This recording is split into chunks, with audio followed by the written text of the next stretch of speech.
إن الله وملائكته يصلون على النبي يا أيها الذين آمنوا صلوا عليه وسلموا تسليما اللهم صل وسلم وبارك عليه وعلى آله اللهم صل على سيدنا محمد عبدك ورسولك النبي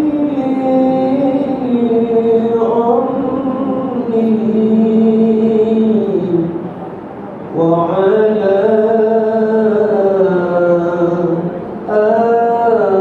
آله وصحبه وسلم اللهم صل على سيدنا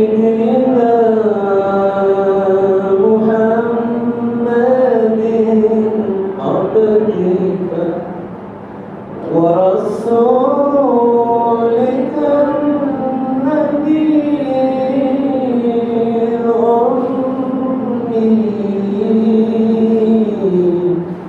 وعلى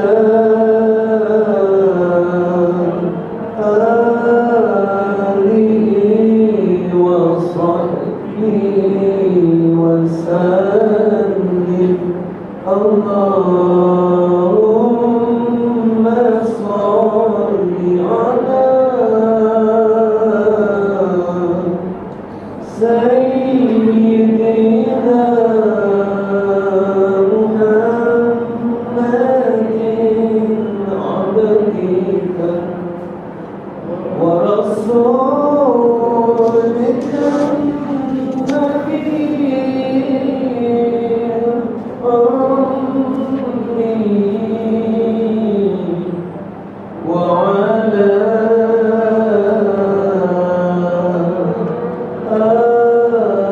آله وصحبه وسلم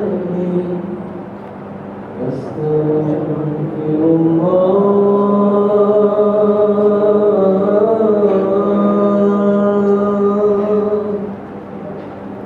أستغفر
يا قدوس يا سلام يا مؤمن يا مهيمن يا عزيز يا جبار يا متكبر يا خالق يا بارئ يا مصور يا غفار يا قهار يا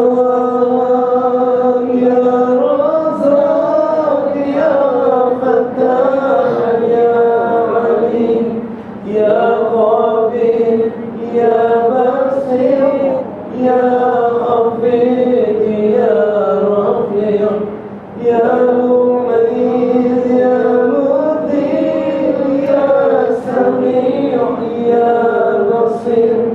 يا حكم يا عدل يا لطيف يا خبير يا حليم يا عظيم يا غفور يا شكور يا علي يا كبير يا حفيظ يا مقيت يا حسيب يا جليل يا كريم يا رقيب يا مجيب يا وسيع يا حكيم يا ودود يا مجيد يا بعيد يا شهيد يا حق يا وكيل يا قوي يا متين يا ولي يا حميد يا مصين يا مبدي يا معيد يا محيي يا مميت يا حي يا قيوم يا وكيل يا مجيد يا وحيد يا صمد يا قادر يا مقتدر يا مقدم يا مؤخر يا أول يا أخير يا ظهير يا بطين يا ولي يا متعالي يا بار يا تواب يا منتقم يا غفور يا رؤوف يا أحد يا مليك الملوك يا ذا الجلال والإكرام يا مقسط يا جميع يا غني يا مبين يا منيع يا بار يا نافع يا نور يا هادي يا بديع يا بقي يا ولي يا رشيد يا صبور يا الله يا الله يا الله يا الله يا الله يا الله يا الله يا الله يا الله يا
من الخطايا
Ya Allah, kami lemah kurangkannya hati ini, berikanlah ampunanmu serta ridho syafaatmu. Astaghfirullah Rabbal baraya, astaghfirullah minal khataya, astaghfirullah Rabbal baraya, astaghfirullah minal khataya. Ya Tuhan kami, hanya kepadamu kami mohon ampunanmu, kabulkanlah doa kami, mudahkanlah jalan kami. Astaghfirullah Rabbal baraya, astaghfirullah minal khataya, astaghfirullah Rabbal baraya, astaghfirullah minal khataya. اللهم افتح علينا وعلى ذرياتنا الفتوح العارفين. اللهم علمنا ما ينفعنا وانفعنا بما علمتنا وزدنا علما. اللهم يا معلم ابراهيم علمنا يا مفهم سليمان فهمنا.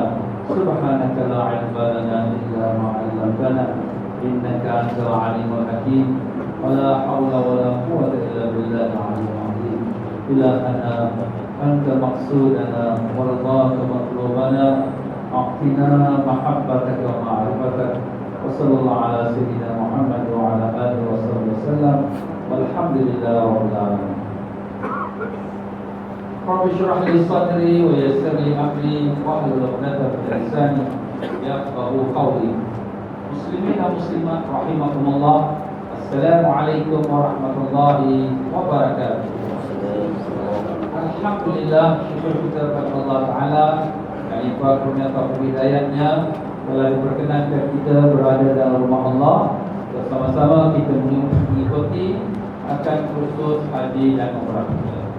Para jemaah sekalian semua, apa khabar? Alhamdulillah. Ya para jemaah sekalian, syukur pada Allah Ta'ala. Jangan lupa kita beriktikaf dalam rumah Allah ini. Nawaitu sunnat al-i'tikaf fi hadzal masjid lillahi ta'ala.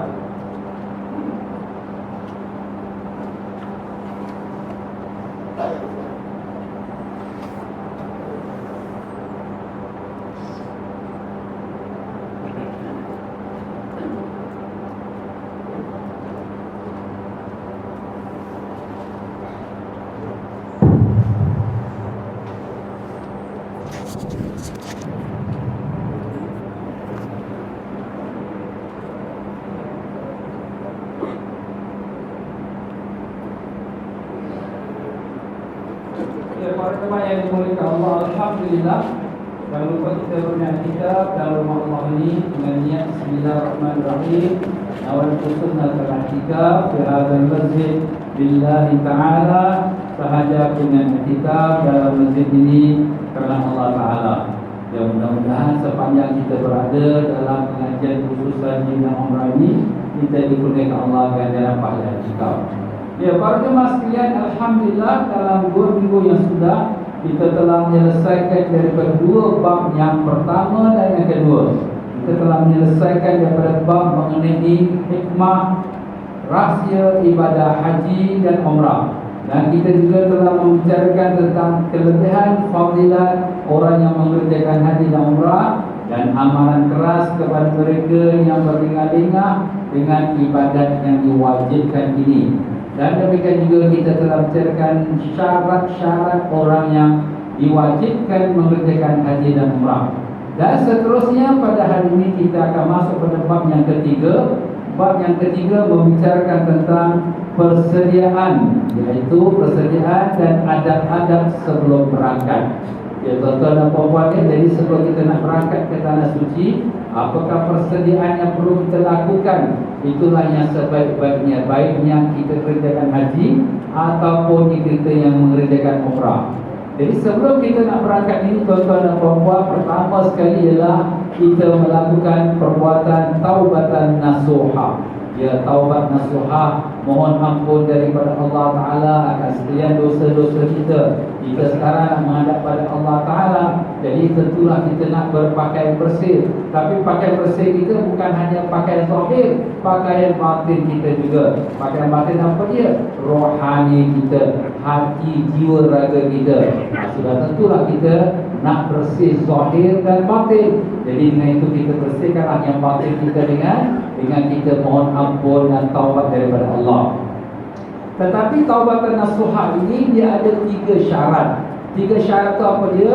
Yang pertama, hendaklah dia menyesal atas perbuatannya. Menyesal yang amat sangat, seperti mana berkata Imam Ghazali rahimahullah ta'ala, andai kata seorang tu bertaubat dan menyesal daripada perbuatan dia, seolah-olah dia menyesal kalau seluruh rumah dia terbakar, harta dia hangus dan keluarga dia semua meninggal. Macam mana perasaan dia? Allah, amat sedih sekali. Inilah namanya menyesal. Tapi kalau dia hanya mengatakan dia sudah taubat, tapi dia megah pula dengan perbuatan dia dulu. Dia boleh cerita pula dengan orang, aku satu kampung kenal siapa aku ni. Masya Allah, hebat betul orang tua ni. Dia ceritakan pula pada budak-budak muda, pakcik dulu kat kampung, siapa perempuan kat dalam kampung tak kenal pakcik, semua kenal. Wah, terror dia. Nampak tuan-tuan, ini maknanya dia megah dengan maksiat dia. Kalau macam tu, dia belum lagi namanya bertaubat, kerana dia tak memenuhi syarat yang pertama, iaitu menyesal. Syarat yang kedua ialah hendaklah dia segera meninggalkan perbuatan dosa itu. Dah, jangan dibuat lagi perkara tu. Tinggalkan sudah. Kalau dia derhaka kepada ibunya, sudah, jangan lagi derhaka dengan ibu. Kalau dia selalu jeling-jeling tarik mata dia daripada melihat suami dia, dah, jangan jeling-jeling mata lagi. Menyakitkan hati suami tu dosa tu. Begitulah ibaratnya tuan-tuan ya. Jadi pokoknya semua perbuatan yang dia telah bertaubat jangan disentuh lagi. Tapi ini kadang-kadang syaitan dia akan masuk dalam telinga kita. Kau dengar ustaz cakap tu, engkau muda lagi, mana boleh nak taubat? Kau masih lagi nafsu kuat, masih lagi boleh enjoy. Nantilah jangan pergi Mekah dulu. Nanti dah tua-tua, dah tak alarat, baru pergi Mekah. Ini syaitan membisikkan. Jawapan kita pada syaitan itu apa dia? Apakah aku boleh jamin umur aku nak sampai umur tua? Jangan kata nak jamin sampai umur tua, nak hidup lagi 5 minit pun belum tahu lagi. Mungkin lagi 5 minit aku meninggal, mungkin malamnya aku meninggal. Maka dengan sebab itulah tuan-tuan dan puan-puan, jangan kita lengah-lengahkan kita bertaubat. Dan ingatlah Allah Ta'ala ni Maha Pengampun. Macam mana besar dosa kita sekalipun, kalau betul kita taubat ikhlas kerana Allah, Allah akan ampunkan dosa kita. Inilah janji Allah Ta'ala. Innallaha la yaghfiru an yushraka bih wa yaghfiru ma duna dzalika liman yasha. Allah tidak ampunkan dosa orang yang syirik, yang menyekutukan Allah. Tapi selain daripada dosa syirik, Allah ampunkan siapa saja yang Allah kehendaki. Siapa saja, selagi dia beriman kepada Allah Ta'ala. Jadi kita semua syukur pada Allah, kita beriman, Allah Ta'ala beri kita iman, beri kita Islam. Jadi apabila kita terasa kita nak bertaubat, taubat segera. Jangan lambat-lambat, jangan ikutkan dengan akan bisikan syaitan itu. Dan yang ketiga syarat taubat itu ialah berazam tidak akan kembali lagi kepada dosa-dosa itu. Ya Allah, tolonglah ya Allah, aku tak mau kembali lagi ke dosa lama tu ya Allah. Minta pada Allah Ta'ala. Dan inilah dia usaha kita. Apabila kita dah berazam, kita kena jauhkan diri daripada sekalian unsur-unsur yang boleh membawa kita kepada dosa yang telah lalu. Umpamanya, kita berkawan dengan kawan-kawan yang dadah, kita dah jangan berkawan lagi dengan mereka. Kita berjalan di tempat-tempat yang maksiat, dah jangan lagi jalan di tempat-tempat itu. Kita pernah berkawan dengan orang-orang yang bukan mahram kita, bukan isteri kita, bukan adik-beradik perempuan kita, sudah jangan kamu berkawan dengan dia lagi. Kalau kamu sudah dekat dengan dia nanti, kamu akan ulangi lagi perbuatan itu. Jadi inilah dia usaha berazam tidak kembali lagi kepada dosa-dosa itu. Ini semua kalau dosa kita dosa dengan Allah Ta'ala. Tetapi kalau dosa kita dengan manusia, kita kena minta maaf pada dia. Tak cukup dengan hanya kita taubat pada Allah. Kalau sekiranya kita dah melakukan perbuatan yang menyakitkan hati dia, kita kena bagi tahu, saya dulu pernah mengumpat awak tak, saya minta maaf lah. Oh, awak yang mengumpat saya, pam, dia bagi $5 kat muka kita. Apa ustaz nak sakit $5? Tak apalah, pada muka kau pun, kau dulu cakap sedap-sedap, sekarang rasalah. Itu lebih baik daripada nanti di akhirat lagi. Na'udzubillah zalim. Besok ke akhirat Allah Ta'ala bila nak masukkan kita dalam syurga, kerana amalan kita semua dah bagus, tapi ada sangkut. Kenapa? Pada mengumpat simpulan tu. Kau pergi cari dia, minta maaf dengan dia. Allah nak minta maaf daripada masyarakat, nak cari manusia bukan 1 juta, bukan 1 bilion, bukan 1 trilion. Allah tak terkira jumlah manusia. Nak cari macam mana matahari atas kepala sejengkal. Allah, biarlah selesaikan dunia ni sudah. Jadi sebab tu sini tuan-tuan dan puan-puan ya, ialah maklumlah dulu kita jahil, kita cakap orang, kita mengata orang, astagfirullah, aku sekarang dah taubat dah, macam mana ni? Cuba orang tu minta maaf dengan dia. Cakap terus terang, saya dulu jahil, saya cakap awak macam-macam, saya minta maaf lah. Kalau awak nak pukul, saya pukul lah, terserah awak lah. Nampak? Itulah tuan-tuan dan puan-puan. Kalau dosa dengan manusia, kalaulah sekiranya kita ada mengambil barang atau wang daripada seorang, tak cukup dengan taubat kita daripada Allah, mesti kita pulangkan kembali wang ataupun barang yang kita ambil daripada orang tersebut, barulah cukup syarat taubat. Begitulah dia. Jadi sebelum kita nak berangkat ke tanah suci, maupun perjalanan haji atau perjalanan umrah, kita selesaikan urusan kita dengan Allah, urusan kita dengan sesama manusia, barulah kita berangkat pergi ke tanah suci, barulah sempurna perjalanan ibadah haji ataupun umrah. Dan sunat yang kedua ialah kita tunaikan amanah. Tunaikan amanah, mengembalikan sekalian amanah orang lain yang ada padanya. Kalau sekiranya ada orang dia menitipkan barang pada kita, saya ni nak belajar ustaz, saya serahkan duit 5,000, ustaz jagakan dia, nanti lepas saya balik nanti baru saya ambil balik. Kita pun tunggu-tunggu dia tak balik-balik. Kita nak pergi Mekah dah ni. Kita kena bagi tahu pada anak-anak kita, ini bapak ada simpan duit kawan bapak ni 5,000 ni, kalau dia datang minta pulangkan balik pada dia. Ini kita kena bagi tahu tuan-tuan.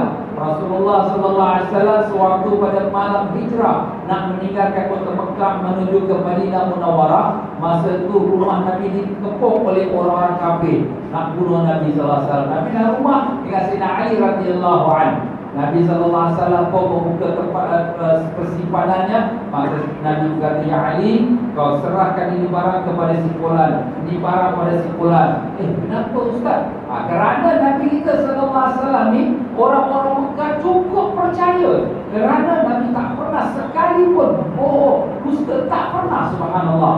Dan orang Mekah walaupun dia tak percaya Nabi itu sebagai Nabi dan Rasul, tapi mereka tahu Muhammad ni tak pernah berdusta. Jadi apa-apa barang-barang mereka yang berharga, mereka letak pada Nabi untuk menjaga, seperti Nabi macam beg pula, subhanallah.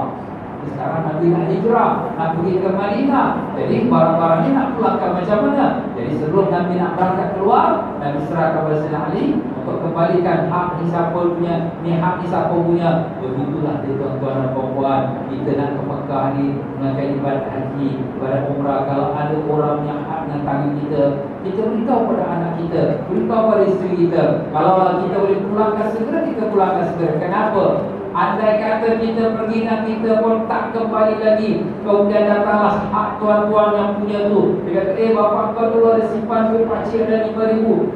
Pakcik mana hitam putih? Nak hitam putih macam mana? Bapak kau tu kawan baik aku percaya pada dia. Dah tak hitam putih. Anak-anak kata, mana boleh kita bagi hitam putih? Tak ada, tak boleh. Semua orang nanti dakwa itu, dakwa ini. Betul juga. Sekarang apa jadi?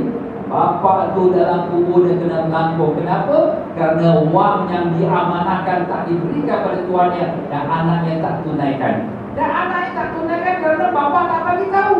Jadi sebab tu tuan-tuan dan puan-puannya, sebelum kita nak belayar jauh, walaupun bukan pergi haji ke umrah, kita nak belayar jauh lah ke mana-mana lah, maka kita pesan pada anak kita baik. Ini barang bukan bapa punya, ini barang bukan mak punya, ini sekolah. Kalau dia datang bagi-bagi itu hak dia. Nampak tuan-tuan? Sebab mau minta berletak, kita tahu bila akan datang. Dan persiapan yang ketiga ialah nafkah yang ditinggalkan. Kalau orang itu memang dia tak ada tanggungjawab, tak ada isteri, tak ada anak, tak apalah. Dia hati lagi lah, dah siap untuk diri dia, dia berangkatlah pergi ke haji ke umrah. Tapi dia isteri yang ditinggalkan, ada anak-anak yang ditinggalkan. Tak boleh dia berangkat haji dan umrah, tak boleh. Sehingga dia mencukupkan perbelanjaan yang diperlukan oleh anak isterinya.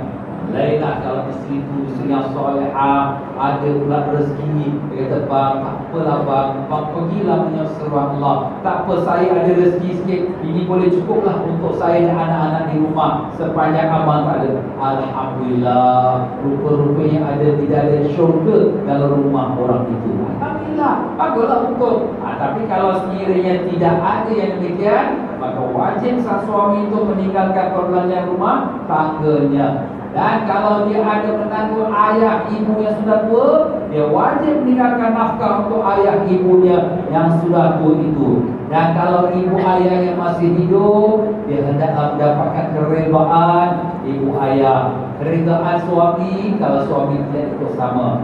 Tapi kalau ustaz, kalau sekiranya ibu ayah tak bagi, macam mana? Kita kena pandai-pandailah pujuk dia. Kenapa? Sebab ibu ayah ni doa dia sangat makbul. Doa ayah, doa ibu ayah untuk anak seperti doanya Nabi untuk umat. Kabul di doa dia. Dan jangan kita permain-mainkan. Mak, ayah, saya nak umrah mak, saya nak pergi haji, nak minta doa restu. Mudah-mudahan mak ayah reda saya berangkat. Alhamdulillah, mak doakan kau selamat pergi balik. Alhamdulillah. Kalau mak bapak kita dah meninggal, macam mana ustaz? Mak ayah saya dah tak ada. Kita pergi ke makamnya, pergi ke perkuburannya. Mak, ayah, assalamualaikum, saya nak berangkat umrah mak, saya nak umrah ayah, doakan saya selamat pergi dan balik. Ustaz, kita nak pergi jumpa di kubur. Ya tuan-tuan, sebab orang tua ni tetap status dia sebagai ibu, sebagai ayah sampai yaumul kiamat. Jika katakan hidup dunia saja, tak ada kiamat. Itu kalau dapat kita buat. Kalau tak dapat, taklah berdosa pula. Tapi itu yang paling baik sekali. Kita ziarah makam ayah, kita jangan berangkat ni, kita minta maaf, minta izin, kita didoakan selamat perjalanan kita. Begitulah cara adab-adabnya. Kalau kita yang seorang isteri nak pergi tanpa bersuami, suami tertinggal di tanah air, kita minta izin pada suami, minta dia doakan. Tapi kalau suami itu tak izinkan, itu dah kita bicarakan pada minggu lepas ya. Isteri tak boleh berangkat kalau tanpa dengan izin suami, maupun haji yang wajib, maupun haji sunat, umrah wajib atau umrah sunat. Kenalah dia berdoa pada Allah sehingga dilembutkan hati suami dia, dan mintalah supaya suami dia doakan dia pergi selamat pergi selamat balik. Dan begitulah dia tuan-tuan dan puan-puannya. Sudah tentu perjalanan ini memerlukan perbelanjaan yang kita nak jadikan perbelanjaan ongkos kita, transport kita, penginapan kita, makan minum kita, hendaklah daripada bekalan yang halal. Bekalan halal yang penting. Walaupun satu sen pun jangan ada perkara yang syubhat atau yang haram. Kenapa? Kerana Rasulullah sallallahu alaihi wasallam telah bersabda, innallaha tayyibun la yaqbalu illa tayyiba. Allah Ta'ala itu baik dan Allah tidak akan menerima sesuatu amalan melainkan yang baik. baik. Suatu amalan tak kira lah haji ke, umrah ke, solat ke, apa pun mesti daripada yang baik. Macam mana yang baik? Pakaian yang halal, makan minum yang halal, kenderaan yang halal, tempat penginapan daripada wang hasil yang halal. Barulah Allah Ta'ala terima amalan dia. Kalau ada satu sen daripada wang yang haram atau yang syubhat yang samar-samar, maka dia ibarat apa? Sepertilah satu, kita katakan satu mangkuk susu, jatuh satu nila setitik. Bila satu nila setitik ni jatuh, apa jadi susu? Dah berubah warna dia. Padahal satu titik saja, tapi satu tepai susu dah berubah warna. Macam itulah ibadat kita. Jauh kita pergi sampai ribuan batu ke Mekah, pergi ke Madinah, pergi Arafah, susah-susah kita tawasai. Tapi satu sen wang kita itu wang yang haram, maka Allah tak menjadikan haji itu haji yang mabrur. Sebab itu dalam hadis Nabi sallallahu alaihi wasallam bersabda, "Idza kharaja al-hajju hajjan bi nafaqatin thayyibah." Apabila seorang pergi menunaikan haji dengan perbelanjaan yang baik, iaitu yang halal, dan meletakkan langkah kakinya, kemudian dia melaungkan labbaik Allahumma labbaik, ya Allah, ini aku datang menyahut panggilanmu ya Allah, maka menyuruh ia oleh seorang penyeru dari langit, Allah sambut kedatanganmu, sungguh kamu akan bahagia kerana bekalanmu halal, kenderaanmu dari hasil yang halal, maka haji kamu mabrur, diterima, tidak bercampur dengan dosa. Tapi sebaliknya pula, sebaliknya bila dia pergi haji dengan perbelanjaan yang haram, lalu dia melangkah kaki sambil menyeru labbaik Allahumma labbaik, ya Allah, aku menyahut panggilanmu ya Allah, maka menyeru seorang penyeru dari langit, tidak diterima kunjunganmu, tidak berbahagia keadaan kamu kerana bekalan kamu haram, perbelanjaan kamu harta yang haram, maka haji kamu dicampur dosa, tidak diterima dan tidak mendapat pahala. Nampak tuan-tuan? Jadi sebab itu di sini bila kita nak pergi ke tanah suci, maupun ibadah haji atau ibadah umrah, pastikan dia daripada wang titik perlu kita yang halal, hasilnya halal. Kalau ada daripada wang loteri, wang interest, wang kita mengerampas harta orang, kita menipu orang, jangan dijadikan bekalan kita untuk ke tanah suci. Ustaz, sekarang ni kita simpan di dalam bank, alamak macam mana ni? PCP yang kita dapat semua dah bercampur dengan interest. Macam mana kita nak tahu bersih tak bersih ni? Kita anggarkanlah. Di bank ni dia setiap tahun dia bagi statement. Sekarang tahun ini berapa banyak interest yang kau dapat. Jadi kita lihat daripada wang capital kita, modal kita adalah 20,000. Ni ada dalam 2,000 ni dikata interest. 20,000 yang kita kacau, kita cuma ambil 20,000. Tapi wang interest ni nak buat macam mana? Alim-alim ulama kita mengatakan wang interest ni, wang bunga ini jangan digunakan untuk manfaat diri kita, jangan. Untuk kita makan minum, jangan. Untuk kita pakai lampu air, jangan. Untuk pakai pakaian, jangan. Untuk apa yang manfaat untuk diri kita, keluarga kita, jangan. Kerana itu akan menjadikan amalan kita tak diterima oleh Allah. Dalam suatu hadis, satu suap makanannya haram, 40 hari sembahyang tak diterima oleh Allah. 40 hari. Gambarkan kalau kita beri makan pada isteri, pada anak-anak dengan makanan hasilnya haram, maka sembahyang mereka semua tak diterima Allah. Besok di akhirat, isteri kita, anak kita akan tuntut, ya Allah, inilah suami aku, ya Allah, inilah ayah aku, dia yang beri kita makan yang haram ini, ya Allah, hari ini kami tuntut, jangan sampai kami masuk neraka melainkan bersama-sama dia. Na'udzubillah min zalik, ya Allah, ya Tuhan kami, selamatkanlah kami dan keluarga kami semua daripada api neraka-Mu ya Rahman, dengan berkat syafaat Nabi sallallahu alaihi wasallam. Allahumma amin ya rabbal alamin. Bahaya tuan-tuan ya. Jangan jadikan amalan kita mengambil harta orang, menipu orang, ataupun pada wang-wang yang tidak bersih. Jangan. Tapi nak buat apa Ustaz kalau wang interest ni? Wang interest ni kita bagi kepada kumpulan orang ramai. Kumpulan orang ramai. Misal katalah kita bayar duit income tax. road tax, kenapa buat boleh? Sebab income tax, road tax ni semua diambil oleh kerajaan untuk membiayai kita katakan keperluan negara, untuk jalan raya, untuk lampu-lampu dan untuk kebajikan orang ramai, semua rakyat dapat, untuk buat jambatan dan sebagainya. Jadi ini semua untuk orang ramai atau untuk kepada orang-orang fakir miskin. Jadi kalau kita bagi orang pada fakir miskin, anak yatim, ke masjid, ke madrasah, jangan kita niatkan sedekah. Kenapa tak boleh niat sedekah?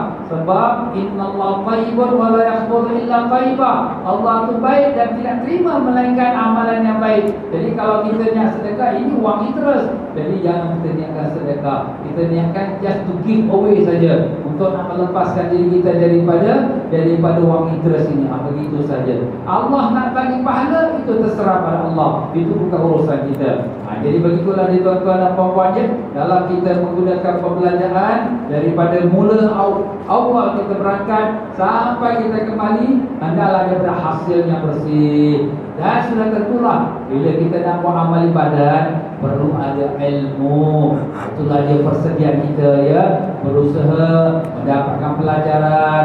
Semua ibadat perlu ilmu. Kita nak salat kena ada ilmu, kita nak puasa kena ada ilmu, kita nak pergi haji umrah pun ada ilmu. Alhamdulillah, Allah Ta'ala telah pilih tuan-tuan dan puan-puan untuk datang, untuk mengikuti pengajian ibadat haji dan umrah. Ini pun ilmu lah ni. Inilah dia yang wajib kita ikuti. Kerana itulah saya katakan bahawa kalau boleh tiap-tiap minggu jangan kita miss. Supaya apa? Supaya kita tahu setiap bab yang diajarkan. Supaya bila kita pergi ke tanah suci, kita tahu apa nak kita lakukan. Jangan sampai kita melakukan perkara yang dilarang dan melanggar tata tertibnya. Ya tuan-tuan dan puan-puan, perjalanan ibadah haji dan umrah bukannya perjalanan yang mudah. Kita melalui perjalanan yang jauh, dan kadang-kadang kita sakit pening, kadang-kadang kita susah. Kita perlu kepada teman perjalanan. Sebab itulah Rasulullah SAW telah bersabda, "Ar-rafiq qabla at-tariq." Carilah kawan sebelum kau berjalan. Mana nak keluar negeri ni, siapa kawan kau, siapa kau? Suami saya ikut saya lah. Okey, saya temankan mak saya. Tak apalah. Tapi kalau kita seorang-seorang, kadang-kadang ialah kita sakit pening, kemudian kita dalam susah, kadang-kadang kita hilang duit, macam-macam boleh berlaku. Maka dengan sebab itulah di sini sunnatnya mencari teman perjalanan. Alhamdulillah tuan-tuan dan puan-puan, sebenarnya kita dalam perjalanan pakej haji, pakej umrah, semuanya ada berteman. Kenapa? Sebab kita ni semua dalam grup, dalam kita katakan iaitu kumpulan. Tak adalah naik ke tempat seorang-seorang, tak ada. Alhamdulillah. Cuma di sini mungkin kalau kita ada kawan ke, ataupun yang pergi berfamily, suami isteri atau mak ayah, ini bagus, alhamdulillah. Tapi kalau dia seorang-seorang, mungkin dia boleh berkenal-kenalan dalam masa dia berkhusus sendiri. Aku sama-sama macam tahu hari yang sama juga lah. Kau seorang ya? Okey lah, kau jadi teman aku lah. Macam tu lah ibaratnya. Jadi begitulah dia tuan-tuan dan puan-puan, kita dalam menyusun bilik-bilik untuk para jemaah ni pun kadang-kadang kita pun menghadapi juga problem. Kenapa? Sebab biasanya orang begini, dia pergi suami isteri atau family, jadi semua dia ada bilik dia, 2 orang sebilik, 3 orang sebilik, atau punya kawan-kawan dia 4 orang sebilik. Bila kita register seorang-seorang kita, maka terpaksalah kita punya pejabat nak cari teman untuk dia. Cari satu lagi orang single. Ni single man, tak single man lain semua tak ada, semua ada family. Susah kita. Jadi tuan-tuan dan puan-puan, kalau kita tak dapat nak cari teman untuk dia, dia kena duduklah sebilik seorang. Sebilik seorang pula memanglah harga pun lebih lah sikit kan. Bukanlah seperti orang bayar untuk satu orang dalam 2 orang berkongsi sebilik. Jadi dengan sebab tu tuan-tuan, kalau boleh, biar tuan-tuan cari kawan sendiri. Kadang-kadang kita partnerkan, ada yang tak dengar pula. Ustaz, saya tak boleh lagi dengan dia. Saya malam tidur, dia bising sendiri, dia suara macam nak perang. Kesian pula ini. Ini pun berlaku juga tuan-tuan. Kadang-kadang bersatu bilik, kawan tu merokok, ini tak merokok. Allah, tak boleh duduk Ustaz, bilik saya habis penuh asap. Nampak. Jadi betul. Jadi sesuatu yang bagusnya jemaah tu cari sendiri. Jadi kita nak cari pun susah. Kita pun tak kenal orang tu punya latar belakang. Jadi kalau jemaah tu dah sendiri kenal, dia sendiri kata, Ustaz, saya nak pergi dengan kawan ni seorang juga. Biar saya sendiri dengan dia. Okey, bagus, senang. Jadi itulah dia tuan-tuan. Dan sebelum kita nak belayar ni, kita pun tak tahu apa-apa, macam-macam balak malapetaka yang sedang menantikan kita. Jadi bagusnya kita bersifat murah hati. Jadi kita bawalah wang lebih sikit untuk kalau sekiranya kita nak bersedekah di tanah suci ataupun dalam perjalanan kita nak sedekah, ya. Sebab ini memang sunatnya kita bersedekah ni. Kalau boleh sebelum kita belayar pun kita bersedekah. Apalagi kalau kita di tempat-tempat tanah suci, ya. Satu dolar kita sedekah, pahalanya seperti 100,000 dolar kita sedekah di tanah air. Sebab semua ibadat di tanah suci Mekah dikatakan 100,000. Kalau kita puasa satu hari di Mekah, seperti 100,000 hari di Singapura. Kalau $1 kita sedekah, seperti 100,000 dolar kita sedekah di Singapura. Kalau satu rakaat kita sembahyang, seperti 100,000 rakaat. Allah, hebat tuan-tuan, pahala besar. Jadi kita bawa lebih sikit tu. Kenapa? Sedekah. Sebab sana pun memang susah orang tak sedekah. Enggak. Ya, jadi kalau tuan-tuan dan puan-puan sebelum belayar ni pun tuan-tuan pun boleh bersedekah juga. Kenapa kita bersedekah? Sebab sedekah itu dia akan menolakkan kita daripada balak-balak Allah Ta'ala. Dalam hadis Nabi sallallahu alaihi wasallam telah mengatakan, iaitu as-sadaqatu tudhhibu ar-rahim wa ma tastansu, iaitu sedekah itu menghapuskan kemurkaan Allah dan daripada mati dalam kejahatan. Jadi maknanya kalau sekiranya kita ni nak diturunkan pahala oleh Allah Ta'ala, bisa katalah itu dan ditulis di Lauh Mahfuz, pada hari sekian-sekian pahala akan turun pada kita. Kemudian kita pada hari itu kita sedekah. Sedekah itu tahan pahala itu tak boleh turun. Pernah satu orang dia mimpi. Dia mimpi dalam mimpi itu dia accident. Dia bawa kereta, kemudian sampai satu persimpangan, accident berlaku pada diri dia. Kemudian dia pun bila bangun pagi dah susah hati. Dia telefon ustazah dia, ustazah, saya mimpi saya berlaku accident di satu persimpangan ni. Kemudian ustazah kata, sedekahlah sebelum nak keluar rumah tu. Jadi bila dia keluar rumah, dia juga tukar orang kaya-kaya. Mana macam orang kita sedekah tak nampak. Dalam cerita pelan-pelan, nampak satu makcik tu kat stesen bas. Makcik nak ke mana? Saya pergi pasar. Apa makcik saya tumpangan? Sedekah juga tu. Dia pun hantar ke pasar. Kemudian dia pun pergilah terus ke kerja. Betul macam mana dalam mimpi tu, sampai di persimpangan tu, betul-betul sudah hampir dia nak kena langgar ke kereta, tapi selamat pula, alhamdulillah. Tuan-tuan dan puan-puan, kita ni sedekah ni bukan untuk orang miskin tu, tapi sedekah untuk kita punya kebaikan. Jadi kita tak tahu pahala nak turun macam mana, pahala nak turun pun kita tak tahu. Tapi dengan kita sedekah sebelum kita nak keluar ke tanah suci maupun haji atau umrah, kita sedekah. Oh, ni ustaz nak buat maulid Nabi ya. Oh, bila kita ni sedekah lah, nak sedekah buat maulid Nabi ustaz, alhamdulillah, niatlah. Allah selamatkan perjalanan aku nak ke Mekah ni, aku nak buat umrah ni, aku nak buat haji, ya Allah, dan pada kota untuk aku ni. Tuan-tuan, jadi kita sedekah tu kita niatlah yang baik-baik. Kalau sekiranya ada rezeki lain lebih, kita sedekah niat untuk mak ayah kita pula. Ya Allah, sedekah ni untuk bagi kepada ibu ayahku. Kita niatlah. Mudah-mudahan orang tua-tua dalam kubur pun dapat keberkahan. Ya Allah, rahmatkan anakku ni, ya Allah, terimalah dia, ya Allah. Mak bapak kita doakan kita. Sebab orang beriman ni dalam kubur mereka ni hidup, dan mereka mendoakan mereka apa yang kita hadiahkan pada mereka, daripada Fatihah ke, daripada Yasin ke, daripada sedekah sampai pada mereka. Malaikat akan datang bawa dulang dengan pakaian wangi-wangian, dan malaikat akan kata, ini hadiah daripada anak kau yang bacakan Yasin untuk kau. Bercahaya kubur dia terang penerang dengan keberkahan baca Yasin pada anak dia. Macam tu tuan-tuan. Jadi kita jangan lokek kita sedekah pada ibu ayah kita. Bukan sedekah bagi dia makan minum, tapi bersedekah dengan kita beri khair kepada orang, sedekah pada makan miskin. Kita niatkan untuk ibu ayah kita dan mereka akan mendapat barakahnya, insya-Allah. Ini lebih-lebih lagi sekarang dah ada majlis-majlis maulid yang kita nak adakan. Tuan-tuan pun bolehlah bersedekah untuk nak menambahkan lagi barakah yang tuan-tuan ke tanah suci. Ya tuan-tuan dan puan-puan, setelah kita mengatakan daripada bekalan-bekalan yang kita dah sebutkan tadi, tapi bekalan yang paling penting sekali-kali ialah bekalan takwa dan ikhlas niat. Inilah yang telah difirmankan oleh Allah Ta'ala, a'udzubillahi minasyaitonirrajim, wa tazawwadu fa inna khairaz zadi taqwa. Berbekallah kamu, sesuai-sebaiknya bekalan itu ialah takwa. Jadi Allah suruh berbekal. Jangan kita pakai tulas salah sepinggang, tak ada bekalan, tawakal Allah lah, tak apa lah. Tak boleh. Manusia ni berbeza-beza darjat. Kalau darjat orang yang mukarrabin, yang sudah dekat dengan Allah, terserah Allah pada Allah. Tapi tak semua orang macam tu. Dari segi hukum syariat, orang yang nak keluar melayar mestilah berbekal. Itulah pesanan Allah, berbekal lah. Tapi sebab berbekal yang paling bagus ialah takwa. Memang kita pun siap Ustaz, kita pun dah berbekal ni. Berapa harga pakej haji, berapa pakej harga umrah. Wah, okay, kita siap duit nak bayar. Berbekal lah ni. Wah, siap untuk di kapal terbang, duit untuk transport bas, untuk kita penginapan, makan, minum, semua servis-servis semua dah termasuk. Alhamdulillah. Tapi lebih penting daripada itu ialah takwa. Kenapa? Innama yataqabbalullahu minal muttaqin. Hanya saja Allah menerima amalan daripada orang yang bertakwa. Jadi kalau orang yang bertakwa, Allah terima amalan dia. Jadi kita pun, Ustaz saya ni takwa.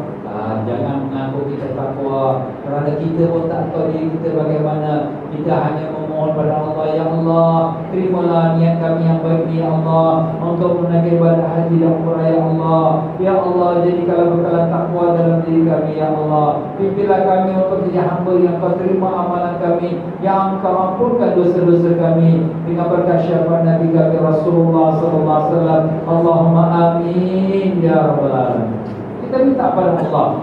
Siapa nak mengaku diri takwa ni, Allah sendiri telah larang, wala tuzakku anfusakum huwa a'lamu biman ittaqa. Jangan kamu mengaku diri kamu sudah bersih. Hanya Allah yang tahu siapakah yang lebih bertakwa. Jadi kita jangan mengaku, oh saya bertakwa, saya ibadat, tapi jangan. Kita minta ampun saja kepada Allah. Ibadat kita pun banyak masalah silap, yang sembahyang pun tak khusyuk, campur riak, ujub, macam-macam lagi. Ya tuan-tuan dan puan-puan, jadi inilah beberapa bekalan-bekalan yang penting. Tetapi bagi Nabi kita sallallahu alaihi wasallam pun ada memberitakan kepada kita bagaimana manusia di akhir zaman yang akan menaiki ibadah haji. Apa kata Nabi sallallahu alaihi wasallam daripada Abdullah bin Umar menceritakan, iaitu pada hari ini para jemaah haji menjadi semakin berkurangan dan pengembara-pengembara semakin bertambah ramai. Abdullah bin Umar ni sahabat Nabi sallallahu alaihi wasallam, anak Sayyidina Umar radhiyallahu anhu. Dia kata bila dia tengok orang-orang haji jalan, banyaknya orang-orang pengembara yang naik haji sikit-sikit. Masa tu masa zaman sahabat-sahabat lagi masih hidup. Kalau zaman itu pun sahabat Nabi yang bernama Abdullah bin Umar radhiyallahu anhu telah berkata demikian, apalagi lah zaman kita di akhir zaman ni ya Allah. Maka dengan sebab itulah kita berwaspadalah, jangan sampai terjatuh kita dalam golongan tersebut, seperti mana dalam sebuah hadis Nabi sallallahu alaihi wasallam, sayati 'alan nasi zamanun yahujju ummati lil arba', yahujju aghniyahum lin nuzha, wa awsatu lin tijarah, wa fuqarahum lil mas'alah, wa qurrahum lil riya'i was sum'ah. Akan datang kepada manusia suatu masa di mana naik haji umat aku kerana 4 perkara. Di mana orang yang kaya naik haji kerana melancong, nak tengok orang kata Mekah ni dah moden, dah ada bangunan tinggi-tinggi, ada tower club, ada pula aircon. Aku nak pergi Mekah. Kau pergi Mekah ni nak naik haji ke nak pergi tengok-tengok ni? Nampak? Ini tuan-tuan dan puan-puannya, kita kena jaga. Jangan sampai nawai itu kita tu berubah. Nawai itu kita kenapa? Kerana kita menyahut panggilan Allah Ta'ala. Sebab tu kita kata labbaik Allahumma labbaik. Tapi kadang-kadang bila sampai sana kita lupa nawai itu kita. Kita ni aircon dah tak sejuk kan. Apa ni hotel 5 star aircon tak ada. Mengapa tak ada? Kau datang ni kan apa? Kerana ibadat kan? Kalau tak kuat, kita betul sudahlah. Segilah brother. Nampak tuan-tuan? Kadang-kadang dia tak boleh take it tuan-tuan. Orang jalan rokok-rokok, dia pun marah. Apa ni rokok-rokok? Ini kan haji. Ini kan Mekah. Orang ramai nak macam mana? Kau bayar di hotel 6 star pun, tapi kurang bersih dengan orang ramai sama saja, tak ada beza. Tuan-tuannya kita cakap dia. Tapi memang betul berfikir perkara ni tuan-tuan. Sebab tu di sini kadang-kadang kita kalau turun di sini, jaga tuan-tuan. Ada juga rumah ni depan mata saya. Dia makan, dia tengok, ini apa ni makanan kucing bagi kita ni? Lepas pada itu tak boleh nak makan. Setiap kali orang nak makan, dia tengok makan kucing. Orang makan sedap, dia makan tak sedap. Pasal mulut dah lepas nak makan kucing.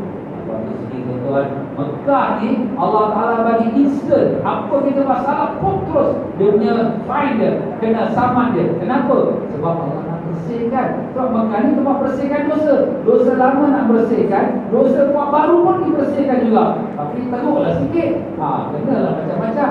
Sebab tu kita kalau kat Mekah nampak benda yang pelik-pelik, Masya Allah, Subhanallah. Jangan komen, kalau tengok lah, ini lah, ini tu macam tak tertimpang ni.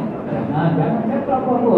Kita tak tahu yang kita tengok siapa. Mungkin malaikat, mungkin wali-wali, mungkin Allah Ta'ala jadikan orang tu supaya kita cuba pada kita. Macam mana kita perasan, kita pandang hina pada dia, padahal dia orang lebih takwa daripada kita. Kita tak tahu. Lepas tu kita tengok, Masya Allah, Subhanallah, Allah tak, aku sakit ni.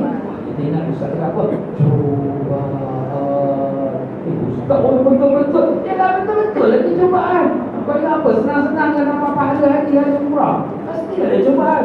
Budak-budak masuk sekolah tuan-tuan, nak dapat sertifikat GC O level ke A level ke, orang nak dapat kerja engineer, nak senang-senang kalau boleh dapat. Mesti ada ujian. Inilah kita pun senang-senang kita dapat haji mabrur, senang-senang dapat umrah mabrur. Mesti ada ujian. Ini ujian Allah Ta'ala. Ialah kita pun bukan kuat iman, tapi kita minta, ya Allah, janganlah kau uji kami yang berat-berat, ya Allah. Berikanlah kami kekuatan iman dan sabar, ya Allah. Berikanlah kami petunjuk untuk ikhlaskan amalan kami dan segala ibadat kami, ya Allah. Terimalah doa kami dengan berkat syafaat Nabi kami Rasulullah sallallahu alaihi wasallam. Allahumma amin ya rabbal alamin. Begitu pula Nabi sallallahu alaihi wasallam mengatakan, orang yang pertengahan naik haji kerana nak berniaga. Memang otak niaga, pergi Mekah pun yang otak niaga tu di bawah. Barang ni bagus lah. Kalau aku balik ke Singapura, aku untung 200%. Wah, dia nak niaga ni. Dia pun pergi ke Mekah pun nak bawa barang lagi. Dia susah yang beruntung ni. Brother, kita kan ada haji ke nak pergi sini? Adalah Ustaz, sampai-sampai menyelam minum air. Inilah dia tuan-tuan. Kita kena bersihkan amalan kita lillahi ta'ala.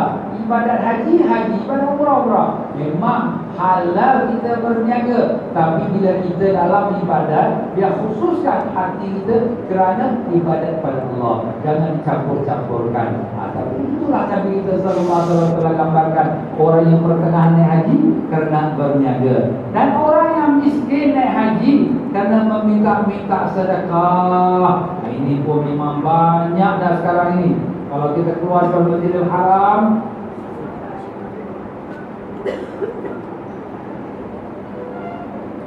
Masjid Nabawi, banyak orang minta sedekah.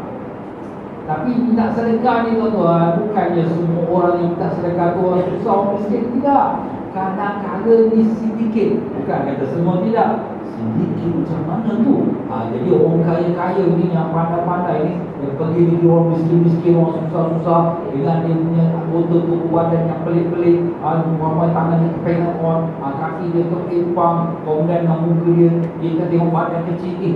Macam mana pelik ni orang ni? Kemudian diberikan tawaran, kau nak pergi Mekah tak? Kalau kau nak pergi Mekah, aku belanja kau paket semua. Tapi kau kena minta sedekah dekat Masjidil Haram, dekat Masjid Nabawi. Semua kau punya pendapatan kena bagi pada aku. Siapa tak nak? Orang miskin tuan. Memang nak pergi Mekah, tak cium pun bau nak pergi Mekah, tapi dapat tawaran free. Siapa yang tak nak? Jadi kadang-kadang kita tengok, nanti tengah-tengah malam datang ke masjid, nanti ada orang masjid menaik. Nanti besok pagi-pagi, nanti dia masjid datang, lepas orang miskin di depan Arab. Ini berlaku tuan-tuan. Memang banyak dah kena tangkap dah, tapi dah kena tangkap pun ada lagi. Dah kena tangkap pun ada lagi. Apa nak buat kan? Itulah cari cara mereka mencari pendapatannya. Jadi tuan-tuan dan puan-puan, kalau kita nak sedekah, sedekah. Jangan fikir sedikit ke tak sedikit. Betul ke ini susah ke? Senang ke? Kalau awak nak sedekah, Allah tulis pahala niat apa? Saya nak sedekah untuk mak saya, saya nak sedekah untuk suami saya almarhum, saya nak sedekah untuk saya punya bapa dan itu semua pahala Allah tulis. Orang yang terima tu bukan orang miskin, orang yang terima tu orang sindiket. Itu semua tak menjadi masalah bagi kita. Dialah yang tanggung dosa ni kalau dia berbohong dengan perbuatan dia. Di sini dari kita ini sedikit ini tak percaya lah. Jangan. Kenapa? Kita tak tahu siapa dia tuan. Pernah satu orang tua dia bawa satu anak kali budak-budak lagi lah, umur 4-5 tahun lah dia. Budak 5 gadis ni bawa bunga-bunga satu pakul. Kemudian bapak dia tu jalan di saf-saf orang sembahyang ni, orang tengah duduk kan, dia Masjidil Haram ni tuan dia. Sebelum nak qamat tu, atas sebelah azan tu orang duduk nak penuhkan saf. Dia datang tak kosong ni, orang sedekah, anak gadis bagi satu bunga kepada orang yang sedekah. Kemudian satu orang alim pergi beritahu, apa tu ni jual anak dara dia ni, supaya orang sedekah pada dia. Orang alimnya. Kemudian bila orang tu sampai ke orang alim ni, orang tu ni kata, jangan bagi bunga dengan orang ini. Kejut lah. Ini kasyaf lah. Nampak apa hati aku cakap lah. Bukan sebab orang ni wali Allah ni. Nampak tuan-tuan. Tapi kadang-kadang kita tak cakap, nak bagi tak bagi. Jangan cakap apa-apa. Bukan cakap kat lidah saja, dalam hati pun jangan. Apa dalam hati semua akan Allah keluarkan nanti. Kita akan kena. Kita pandang buruk pada satu orang, padahal orang tu wali Allah, kita kena balak dia. Sebab apa kita nak makan mudah? Subhanallah. Masya Allah. Serah pada Allah. Bukan urusan kita pun. Bukan kita yang nak bagi dia pahala ke, kita nak bagi dia dosa. Yang urusan bagi pahala dosa itu urusan Allah, bukan kita. Jadi apa yang kita susah sangat? Dia betul ke, dia tak betul ke, itu antara dia dengan Allah Ta'ala lah. Begitulah dia tuan-tuan. Dan Nabi SAW mengabarkan lagi orang yang keempat, orang ulama-ulama, qari-qari Quran, naik haji, kerja dan kerana nama. Nampak tuan-tuan, kita ni Masya Allah sudah belanja 12,000, 15,000 pergi haji. Balik daripada haji, kita pergi kat registrar, tukar pula. Apa nak tukar nama? Nak tulis haji sebulan-bulan. Alamak, orang lain ada Al-Junaid, Al-Kaf, Al-Haddad. Aku pun ada Al-Haji. Dia tak boleh haji. Dan amal berkasih Al-Haj pula. Ada Al-Haj pula. Nampak tuan-tuan? Tak payahlah. Kau ni pergi haji kerana Allah, bukan supaya orang kenal. Cimat. Apa cimat? Haji amal tu. Orang belanja 15,000 pergi buka. Kau ni ngadi-ngadi dan tunjuk pula.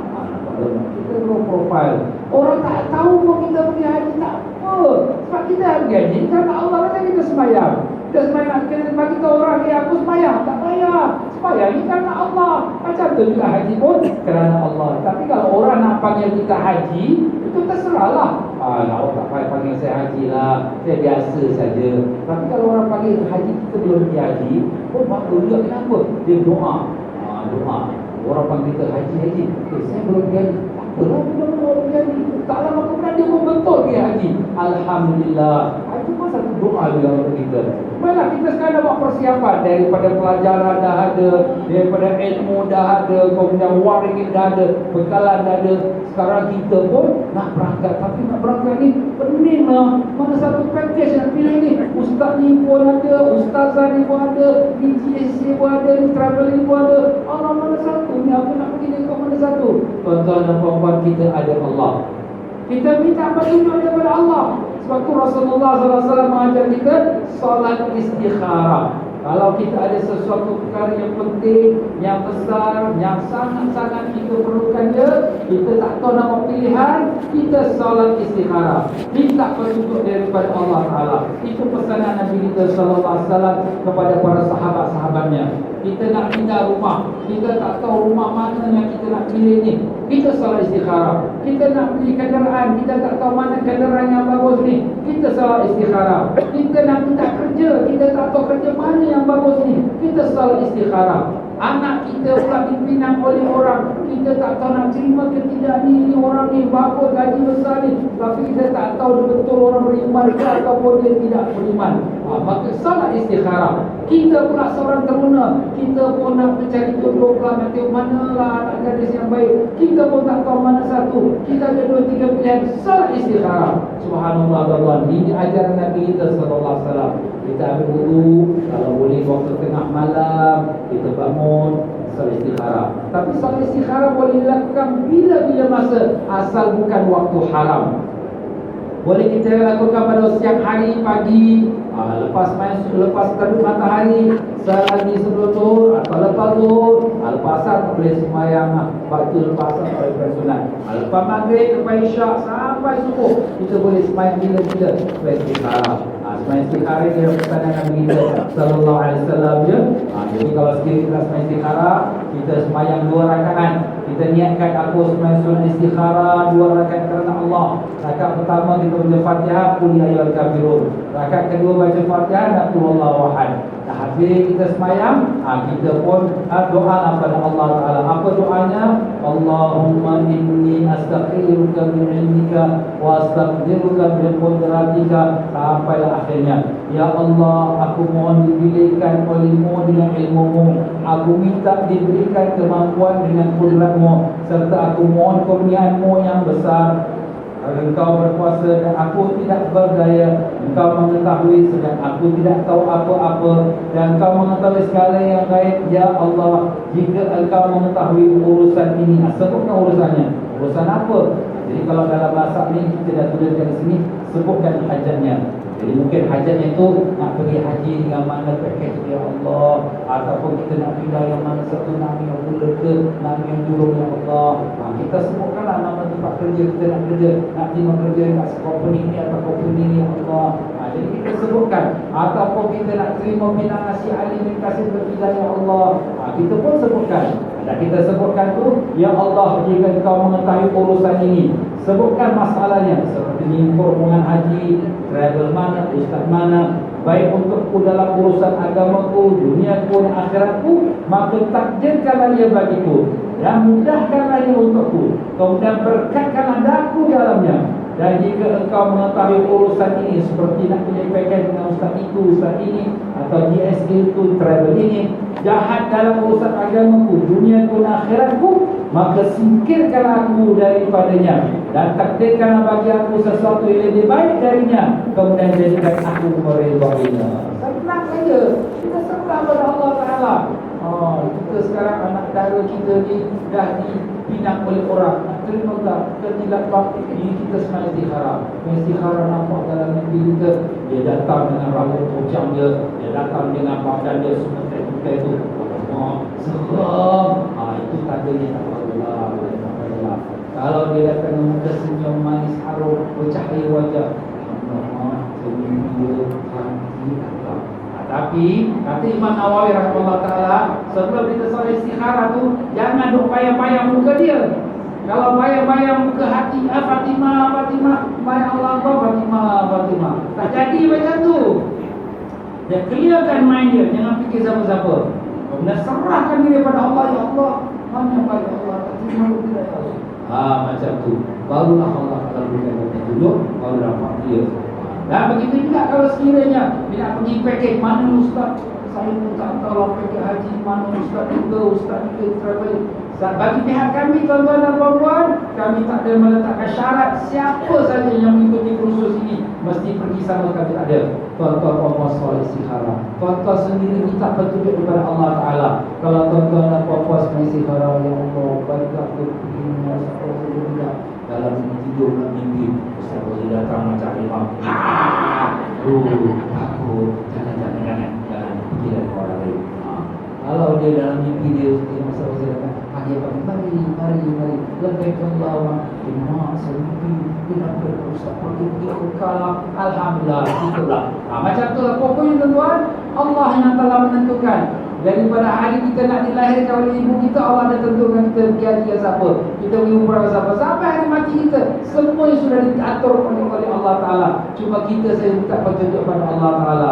Jadi begitulah, kalau sekiranya tuan-tuan dan puan-puan yang duduk belajar di sini, janganlah terasa mesti nak pergi dengan saya, tidak. Ini semua terserah dan open kepada tuan-tuan dan puan-puan. Baiklah tuan-tuan dan puan-puan rahimakumullah, kalaulah sekiranya kita soal istikharah tidak dapat apa-apa petunjuk, maupun untuk urusan pergi haji, ataupun urusan kita nak umrah, atau urusan nak beli rumah, atau nak cari kerja, atau nak terima pinangan, atau nak meminang, maka tuan-tuan dan puan-puan ada lagi satu cara soal istikharah dengan Al-Quran. Macam mana tu? Kita sebenarnya istikharah sama juga macam tadi, tapi lepas tu tuan-tuan ambil naskah Al-Quran, kemudian buka lah mana-mana page muka surat tuan-tuan buka saja, stop, Kau pernah tengok muka surat sebelah kanan atas, first ayat apa tu? Kalau ayat syurga, ayat rahman, terus tapi ulang 3 kali, buka lagi satu muka surat, stop. Mungkin ayat yang pertama sebelah kanan, ayat syurga, ayat rahman, terus dah cukup dah tu dua. Tapi kalau sekiranya ini ayat azab, ini ayat rahman, buka satu lagi, ini ayat azab, ayat neraka. Kalau itu tak bagus. Nampak? Ini pun salah satu cara ahli ulama kita mengajar solat istikharah dengan Al-Quran. Tuan-tuan dan puan-puan, okay, Ustaz, saya dah solat istikharah dah berapa kali, tak dapat mimpi apa-apa pun. Kalau tak dapat mimpi, kita rasa hati kita, rasa rasa seram, rasa takut lah. Itu pertanda yang tak baik. Kalau kita rasa tenang, tak rasa apa-apa, gembira, happy, itu rasa tanda yang baik. Jadi macam tapi kalau tak ada tanda apa pun, maka barulah kita pakai Al-Quran sebagai metode kita. Itu salah satu caranya, tuan-tuan. Ya, tuan-tuan dan puan-puan, sekarang kita pun dah siap dah dengan pilihan pakej kita yang umrahnya, yang nak pergi hajinya, dah siap semua. Sekarang kita pun hari keberangkatan sudah tiba, maka kita pun masuklah dalam adab-adab keluar rumah. Nak keluar rumah tu kena adab-adab, tuan-tuan ya. Jadi apakah adab-adab kita keluar rumah itu? Wallahu a'lam. Kita berhenti situlah, tuan-tuan dan puan-puan ya. Jadi insya-Allah kita sambung lagi nanti pada pelajaran kita akan datang adab-adab keluar rumah insya-Allah. Ya, tuan-tuan dan puan-puan rahimahullah, hari ini ialah tanggal 28 hari bulan Januari. Jadi tuan-tuan dan puan-puan, lagi 3 hari masuk kita pada tanggal 31 Januari. Jadi tanggal 31 Januari, tuan-tuan dan puan-puan, kita ada diskaun $100. Diskaun $100.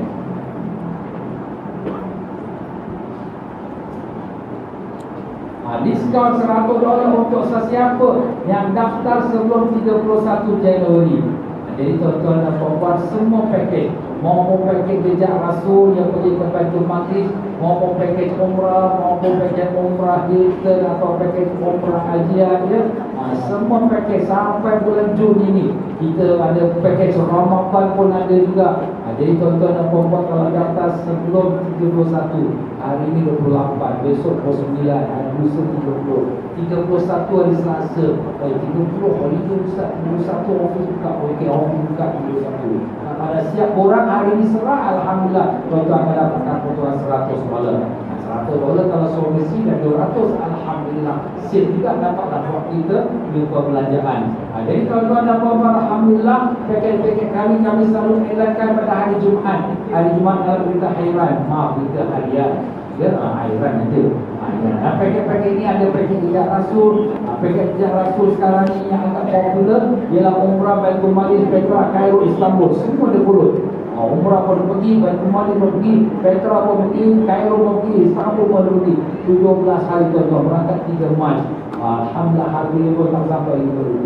Tapi ada juga umrah Baitul Maqdis Petra, ada umrah Baitul Maqdis Kairo saja, umrah Baitul Maqdis Istanbul, ada umrah yang pendek sekali 2 hari. Baitul Maqdis, Amman, Petra. Dia tak pergi umrah. Jadi waktu ibu-ibu ataupun kan kakak-kakak yang mana umurnya tak sampai 45 tahun ya, bolehlah ambil pakej ini. Dia tak perlu mahram kerana dia tak pergi umrah. Jadi ini semua kita dah siapkan tuan-tuan dengan date-nya, dengan hari bulannya ya.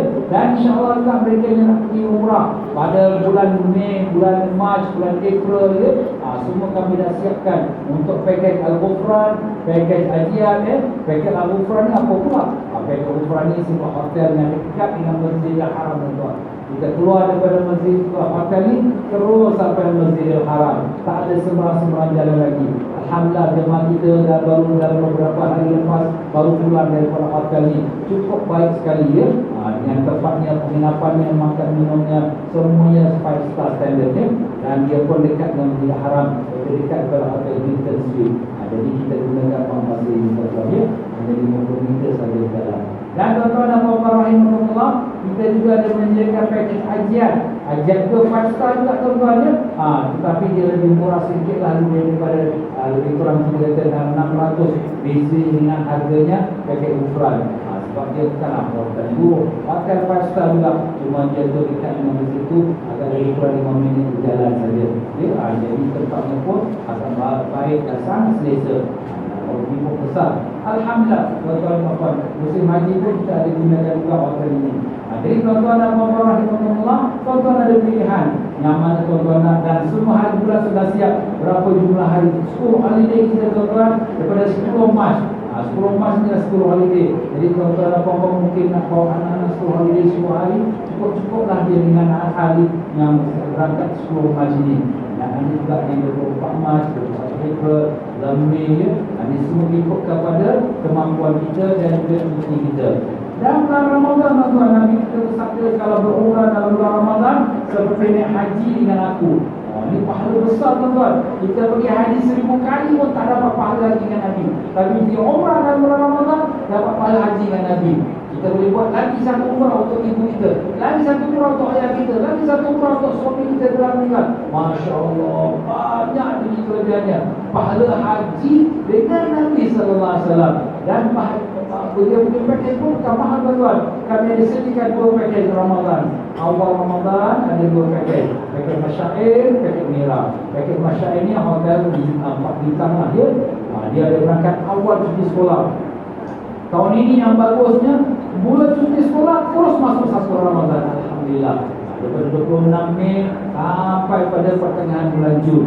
Ini semua awal. Dan kemudian kita ada paket yang murah sikit lagi. Harga pun tak mahal mana ya. Kalau tuan-tuan dan puan-puan, kalau hotel paket Masyair, dia akan duduk hotel Masyair. Hotel Masyair ni hotel 4 bintang. Alhamdulillah, betul-betul depan hotel Rajian ya. Dan hotel ni pun siap semua makan sahur, makan, buka puasa hanya 5 minit saya berjalan.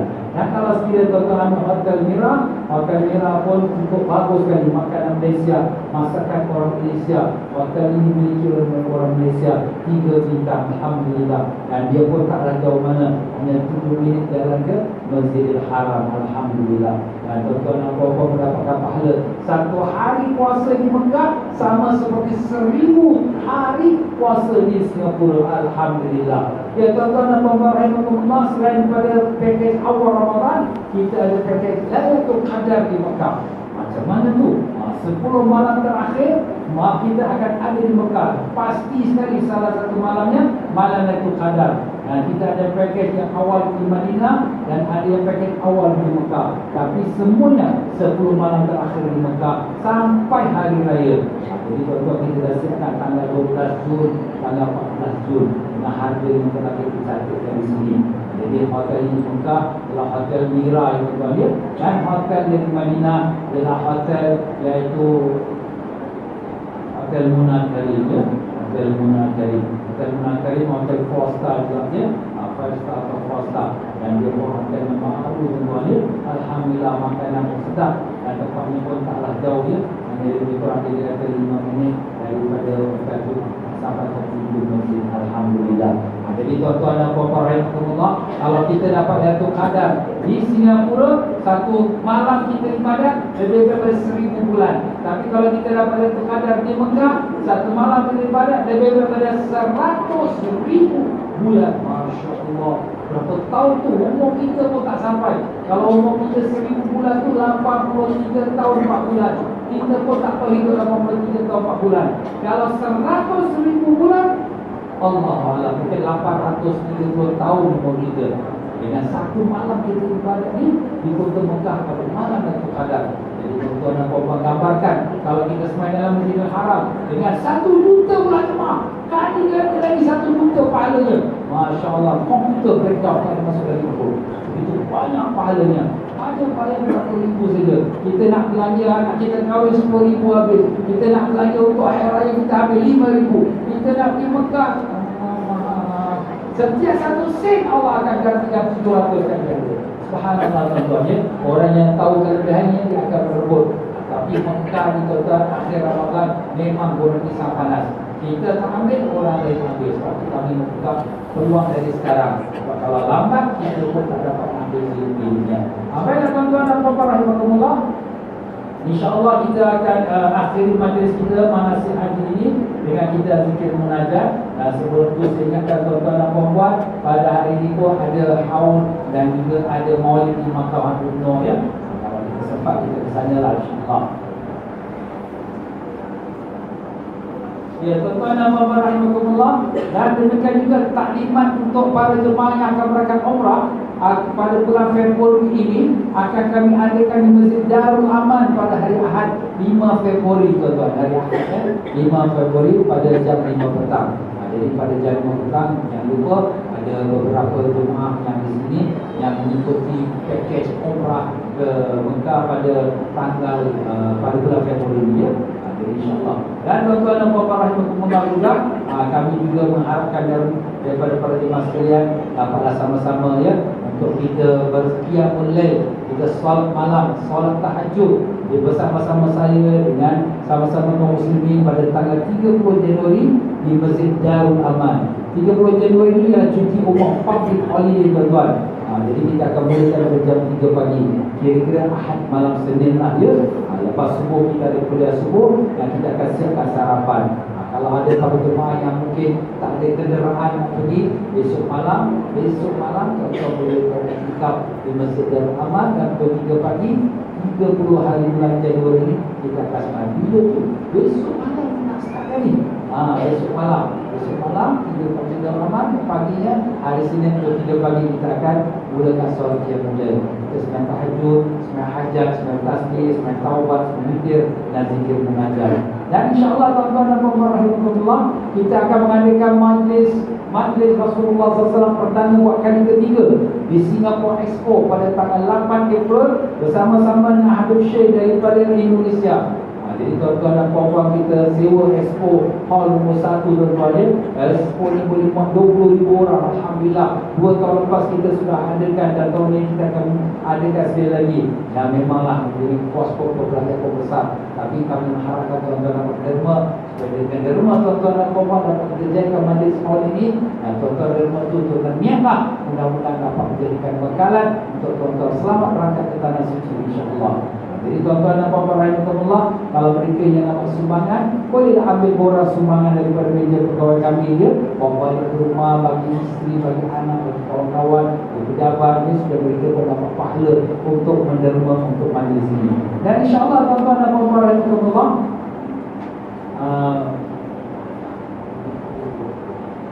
kemudian baik tuan-tuan dan puan-puan, kami ada menerima permintaan daripada sahabat kami daripada Kemboja, iaitu sebuah madrasah Kampung Melayu Campang. Madrasah Kampung Melayu Campang. Jadi mereka ini sangat susah tuan-tuan ya. Mereka makan pun sangat susah, makan pun hanya beras saja dengan air saja, masya-Allah ya. Jadi tuan-tuan dan puan-puan rahimahullah, mereka sekarang mengharapkan kalau dapat kita derma, mereka nak mencarikan satu tanah untuk cocok tanam supaya mereka tak minta-minta lagi derma kepada orang ramai. Jadi kalau tuan-tuan dan puan-puan ya, yang ada rezeki, yang bersyukur pada Allah bagi kelebihan, tuan-tuan pun dah ingat kelebihan bersedekah, tuan-tuan pun boleh masukkan dalam tabung yang kami telah siapkan di kaunter para pegawai. Niatlah untuk sampai ke ayah untuk ibu ataupun untuk diri sendiri, mudah-mudahan Allah sampaikan hajat insya-Allah ya. Jadi itulah saya tuan-tuan dan puan-puan. Jadi dengan itu saya tidak panjang berbicara. Saya menjemput pada sahabat haji kita untuk kita berzikir munajat insya-Allah. Silakan dulu.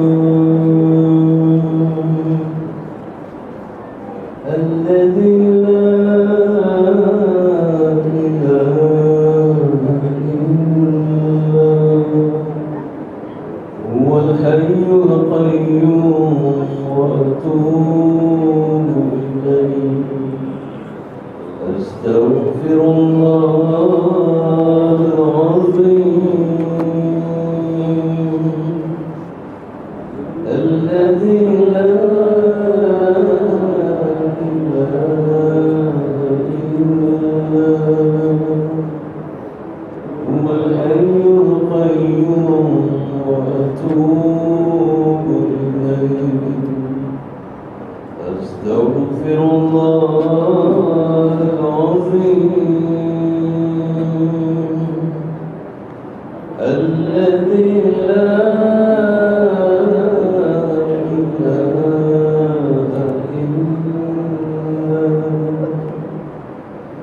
هو الحي القيوم وأتوب إليه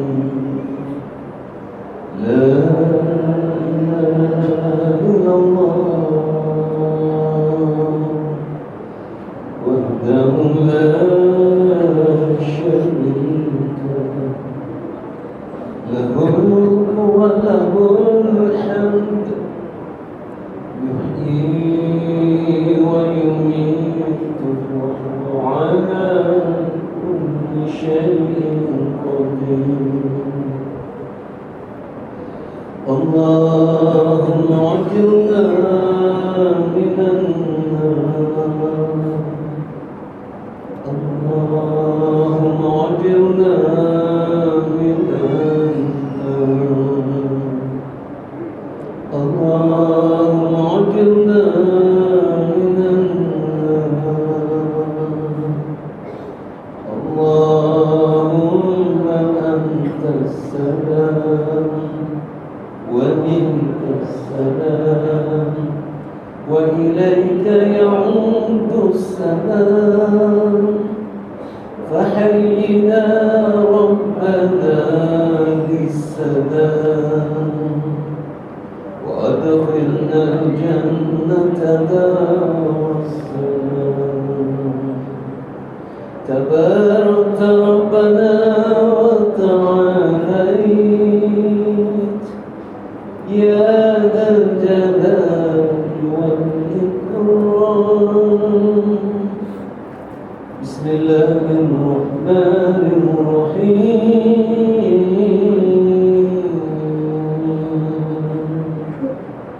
الحمد لله رب العالمين الرحمن الرحيم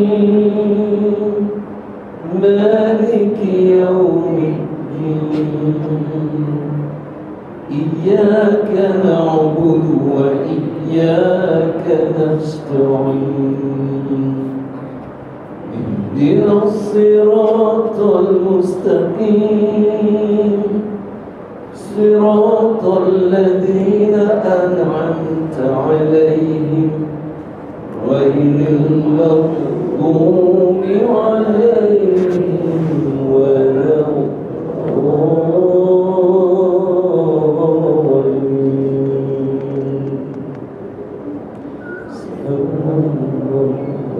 الحمد لله ولا إله إلا الله والله أكبر سبحان الله والحمد لله ولا إله إلا الله والله أكبر سبحان الله والحمد لله ولا إله إلا الله والله أكبر سبحان الله والحمد لله ولا إله إلا الله والله أكبر سبحان الله والحمد لله ولا إله إلا الله والله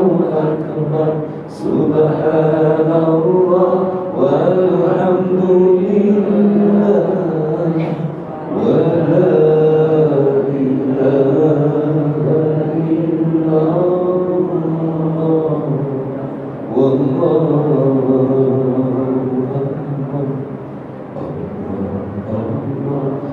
الله الله يا الله الله يا الله الله يا الله الله يا الله الله يا الله الله يا الله الله الله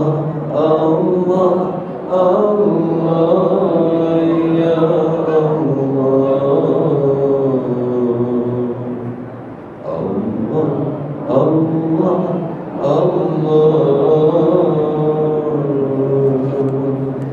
يا الله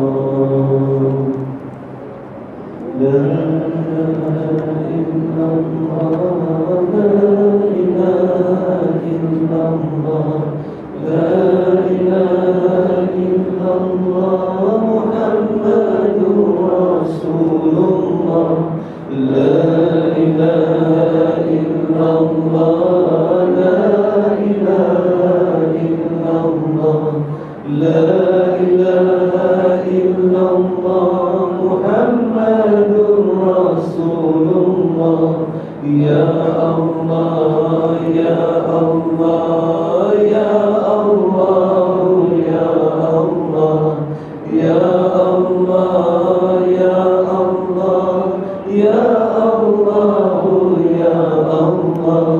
لا إله إلا الله لا إله إلا الله لا إله إلا الله محمد رسول الله يا الله يا الله يا الله يا الله يا الله يا الله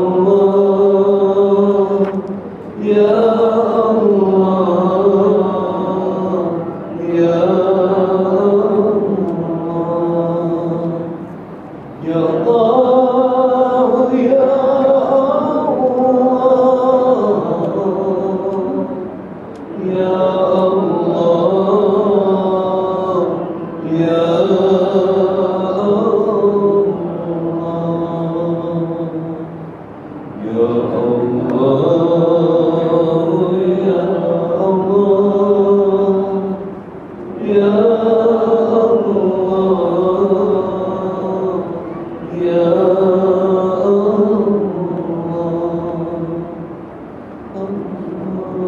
الله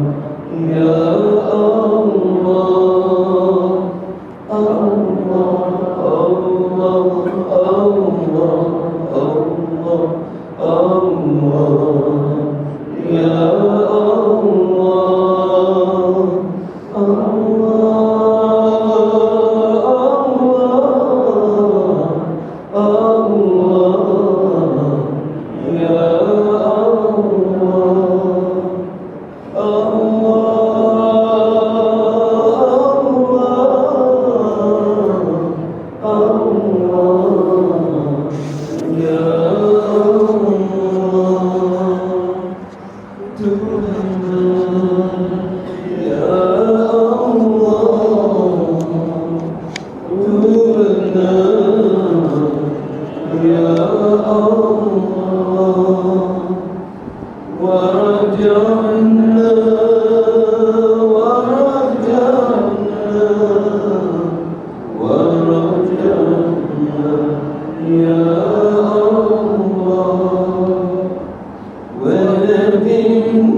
Dosa-dosaku bagaikan pepasi di pantai.